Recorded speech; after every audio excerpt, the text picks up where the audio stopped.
Hari Om welcome back to Hanidhwani YouTube channel. ಅವರೆಕಾಳು season ನಡೀತಾ ಇದೆ. ಅವರೆಕಾಳು ಅಂದರೆ ಯಾರಿಗೆ ತಾನೇ ಇಷ್ಟ ಇರಲ್ಲ. ನಮ್ಮ ಮನೇಲಂತೂ ಅವರೆಕಾಳು ಸೀಸನ್ ಶುರು ಆದಾಗಿಂದ ಮುಗಿಯೋವರೆಗೂ ಬೆಳಿಗ್ಗೆ ಏನು ತಿಂಡಿ ಮಾಡಿದ್ರು ಕೂಡ ಅದರಲ್ಲಿ ಅವರೆಕಾಳು ಹಾಕಿ ಮಾಡ್ತೀವಿ. ಹಾಗೆ ನೈಟ್ಗೆ ಅವರೆಕಾಳು ಸಾಂಬಾರು, ಅವರೆಕಾಳು ಪಲ್ಯ ಫಿಕ್ಸ್ ಇರುತ್ತೆ. ಅವರೆಕಾಳು ಸೀಸನ್ ಮುಗಿಯೋವರೆಗೂ ಕೂಡ ನಮ್ಮ ಮನೇಲಿ ಅವರೆಕಾಳು ಫಿಕ್ಸ್ ಅಂತಲೇ ಹೇಳ್ಬೋದು.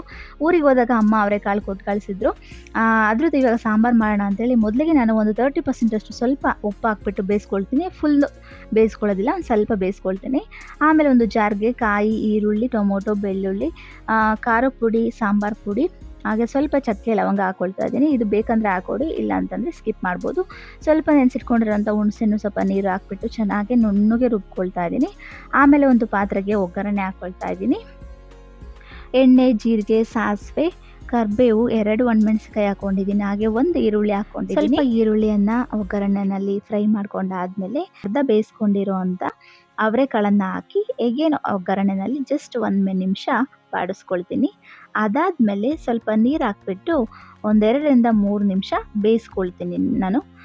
ಕೆಲವೊಬ್ಬರಿಗೆ ಮುಂಚೆನೇ ಬೇಯಿಸ್ಕೊಂಡು ನಾನು ಹಾಕ್ಕೊಂಡಿದ್ದೆ ಸ್ವಲ್ಪ. ಆ ಥರ ಬೇಡ, ನಾವು ಒಗ್ಗರಣೆನಲ್ಲೇ ಫುಲ್ ಬೇಯಿಸ್ಕೋತೀರ ಅಂದರೂ ಕೂಡ ನೀವು ಹಾಗೆ ಕೂಡ ಮಾಡ್ಬೋದು. ಡೈರೆಕ್ಟ್ ಒಗ್ಗರಣೆನಲ್ಲೇ ಬೇಯಿಸ್ಕೋಬೋದು.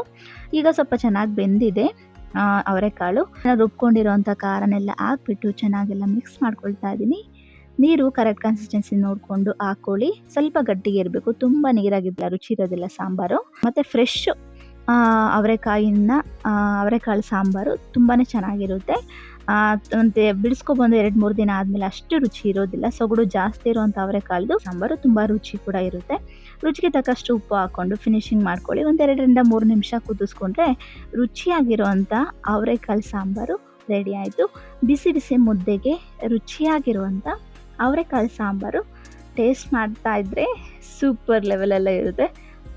ನೀವು ಈ ರೀತಿ ಅವರೆಕಾಳು ಸಾಂಬಾರು ಟ್ರೈ ಮಾಡಿಲ್ಲ ಅಂದರೆ ಟ್ರೈ ಮಾಡಿ ನೋಡಿ, ತುಂಬಾ ಚೆನ್ನಾಗಿರುತ್ತೆ. ಹಾಗೆ ಈಸಿಯಾಗಿ ಕ್ವಿಕ್ಕಾಗಿ ಕೂಡ ಮಾಡ್ಬೋದು. ಹಾಗೆ ನನ್ನ ಚಾನಲನ್ನು ಯಾರೆಲ್ಲ ಸಬ್ಸ್ಕ್ರೈಬ್ ಮಾಡದೆ ನೋಡ್ತಾ ಇದ್ದೀರ ದಯವಿಟ್ಟು ಸಬ್ಸ್ಕ್ರೈಬ್ ಮಾಡ್ಕೊಂಡು ನೋಡಿ. Thank you for watching.